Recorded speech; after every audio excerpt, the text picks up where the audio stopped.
అందరికీ జేబీఎం నేను Rajesh Mahasen welcome to Mahasen media. Jaganmohan Reddy మధ్య కొంతమందికి అధికార ప్రతినిధులు పదవులు ఇచ్చాడు. అందులో ఒకటే కారుమూరి వెంకటరెడ్డి.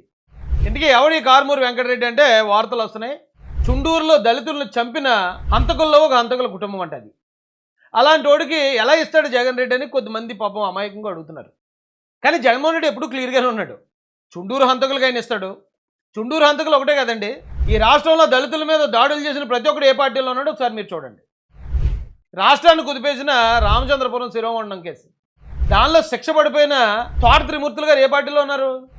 వైసీపీ. అలాగే ఒక దళిత డ్రైవర్ని చంపి ఆ శవాన్ని తీసుకెళ్ళి గర్భిణి అయిన వాళ్ళ భార్య దగ్గర బారేసి నీ దిక్కున్న చోట చెప్పుకోపో అని చెప్పిన అనంతబాబు ఏ పార్టీలో ఉన్నాడు? అదే వైసీపీ పార్టీ. సీతానగరంలో ప్రసాద్ అనే ఒక దళిత యువకుడికి శిరోమండనం చేసి రాష్ట్రపతి కూడా స్పందించారు. బాబు కేసు పెట్టండి అన్నా సరే పెట్టకుండా అందులో ఉన్న నిందితుడైన జక్కంపూడి రాజా ఇప్పుడు ఏ పార్టీలో ఉన్నాడు? YCP party. డాక్టర్ సుధాకర్ గారి విషయం ప్రపంచం అంతా స్పందించింది. ఒక డాక్టర్ని అంత దారుణంగా పిచ్చోని చేసి చంపుతారా అని. దానికి కారణం ఒక లోకల్ ఎమ్మెల్యే పెట్ల ఉమా గణేష్ ఏదో సంథింగ్ పేరుంది. అతను ఏ పార్టీలో ఉన్నాడు? అదే వైసీపీ పార్టీ. రావులపాలెంలో అంబేద్కర్ గారి ఫోటో ఎంగిల్ ప్లేట్ల మీద వేస్తారా అని ప్రశ్నించిన కారణంగా 18 మంది దళిత యువకుల్ని నిష్కారణంగా తప్పుడు కేసులు పెట్టి జైలుకు పంపించిన చెర్ల జగ్గిరెడ్డి ఏ పార్టీలో ఉన్నాడు? అదే వైసీపీ పార్టీ. దళితుల మీద ఈ నేరాలు చేసిన వాళ్ళందరికీ పెద్ద పెద్ద పదవులు ఇచ్చాడు జగన్ రెడ్డి. ఇవన్నీ ప్రత్యక్ష సాక్ష్యాలే కదా. అయినా కూడా ఆ పార్టీలో ఉన్న కొంతమంది గొర్రెలకి ఇది అర్థం కాదు. గొర్రె కషాయం ఉండే నమ్ముతుంది అంటే అది ఏదో సామెతేమో అనుకున్నాను. కానీ వైసీపీలో ఇప్పటికీ నమ్ముతున్న దళితులు ఎవరైతే ఉన్నారో మరి వాళ్ళు గొర్రెలే కదా. ఆ రోజున వైసీపీ గవర్నమెంట్లో కాకినాడలో ఉన్న సిబిసిఎన్సి ప్రాపర్టీని కబ్జా చేయడానికి ప్రయత్నించింది ఎవరు? దోరంపూడి చంద్రశేఖర్ రెడ్డి అని వైసీపీ ఎమ్మెల్యే కదా. అలాగే రాజమండ్రిలో ఉన్న ఏఎల్సీ ఆస్తిని కబ్జా చేయాలని ట్రై చేసింది ఎవరు?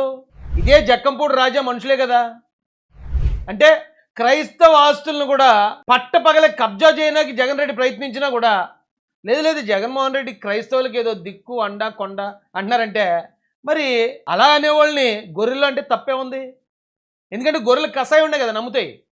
వీటన్నిటి మీద జగన్కి వ్యతిరేకంగా 30 కేసులు భరించి జైలు భరించి రౌడీ షీటర్ను ముద్ర వేయించుకుని అవమానాలు పడి అయినా కూడా జగన్ రెడ్డి మీద పోరాడితే రాజేష్ మహాసేన్ క్రైస్తవులకు ద్రోహి దళితులకు ద్రోహి అని అదే జగన్మోహన్ రెడ్డి ప్రచారం చేస్తూ ఉంటే ఇది అవునంటావా అని ఆలోచిస్తున్నారంటే కొంతమంది.